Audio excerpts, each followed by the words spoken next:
लोकतंत्र न्यूज मध्ये सर्वांचे स्वागत। दिनांक 14 व 15 फेब्रुवारी 2026 रोजी शेतकरी संघटनेचे राष्ट्रीय अधिवेशन माहूरगड इथे आहे। या कार्यक्रमास सर्व शेतकऱ्यांनी उपस्थित राहावे असे आवाहन हदगाव येथील प्रगतिशील शेतकरी मुळे काका यांनी शेतकऱ्यांना केलेले आहे। तसेच शेतकऱ्यांनी या अधिवेशनास येऊन आपली बाजू सरकारकडे मांडण्यासाठी उपस्थित राहावे असे आवाहन त्यांनी केले आहे। बघूया त्यांच्याशी बातचीत केली असता ते लोकतंत्र न्यूजशी बोलताना काय म्हणाले। न्यूज मध्ये सर्वांचे स्वागत। तर आपल्या सोबत आहेत आज हदगाव येथील प्रगतिशील शेतकरी। तर ते शेतकरी संघटनेचे कार्य मागील बऱ्याच दिवसापासून करतात। शेतकऱ्यांचे प्रश्न असतील तर ते आवाज उठवतात। तर आपण त्यांच्याशी आज बोलू। जे की अधिवेशन आहे माहूरला 14 आणि 15 फेब्रुवारी 2026 रोजी। तर काका आपला परिचय द्या आणि सांगा काय अधिवेशनाबद्दल। राम राम। मी दुर्गादास विठ्ठलराव मुळे केंद्रीय औद्योगिक सुरक्षा बल मधून रिटायर झालेलो आहे। उमरखेड टी पॉइंट हदगाव येथे माझी 7 एकर 7.5 एकर जमीन आहे। तिथे मी प्रगतिशील प्रयोग करत असतो।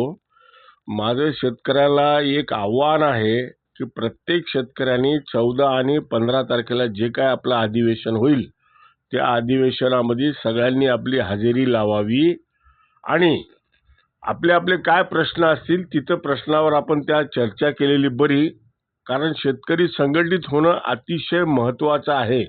शेतकरी संघटित न झाल्यामुळे व्यापारी वर्ग आपला फायदा उचलत आहे। व्यापारी वर्ग आपला भयानक फायदा उचलत आहे। आपल्या शेतमालाला भाव मिळत नाहीत। त्यात केंद्र सरकारची जे काही धोरणं आहेत ते धोरण आपल्या फायद्याचे नाहीत। आपण शेतकरी जोपर्यंत संघटित होत नाही तोपर्यंत काहीही आपल्या शेतकऱ्याचा फायदा होणे नाही। हे फक्त ते PM किसान वगैरे जे काय लावायलेत आपल्याला त्याच्यामध्ये आपल्या तोंडाला पानं पुसायचा कार्यक्रम चालू आहे केंद्र सरकारचा। संघटित जर शेतकरी झाला तर हे सरकार सुद्धा उलट करण्याची शेतकऱ्यामध्ये आपल्या ताकद आहे। तर माझी आपणा सर्वांना हात जोडून विनंती आहे की शेतकऱ्यांनी संघटित व्हावं। शेतकऱ्यांनी संघटित झाल्याच्या नंतर अजूनही एक माझी विनंती आहे की शेतकरी जे काय प्रयोग करतील ते एक दुसऱ्याशी त्यांनी आपले शेअर करावे म्हणजे एक दुसऱ्याशी त्यांनी कॉन्टॅक्ट करून काय आपण नवीन प्रयोग केला त्यातून आपल्याला काय उत्पन्न मिळालं या सगळ्याचा अनुभव आपल्या आजूबाजूच्या शेतकऱ्याला द्यावा ही माझी सर्व शेतकऱ्यांना कळकळीची विनंती आहे। आता जे अधिवेशन होत आहे साहेब 14 आणि 15 फेब्रुवारी माहूरगड येथे, तर आपण शेतकऱ्यांसाठी काय काय क्लू द्याल। आपण हजर राहायला पाहिजे, मदत करायला पाहिजे अधिवेशनासाठी। सर्व शेतकऱ्यांना माझी कळकळीची विनंती आहे की आपल्याला शक्य आहे तेवढी मदत करावी आणि त्यानंतर सर्व शेतकऱ्यांनी तिथे संघटित व्हावं। पैशाचा विषय नाही, विषय पैशाचा नसतो।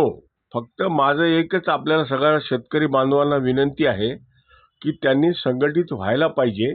संघटित झाल्याशिवाय संघटनेतून सगळं काही साध्य होऊ शकतं आणि आपण त्याच्यात संघटित होणं फार अतिशय जरुरीचं आहे। धन्यवाद साहेब, आपण लोकतंत्र न्यूजशी बोललात। धन्यवाद।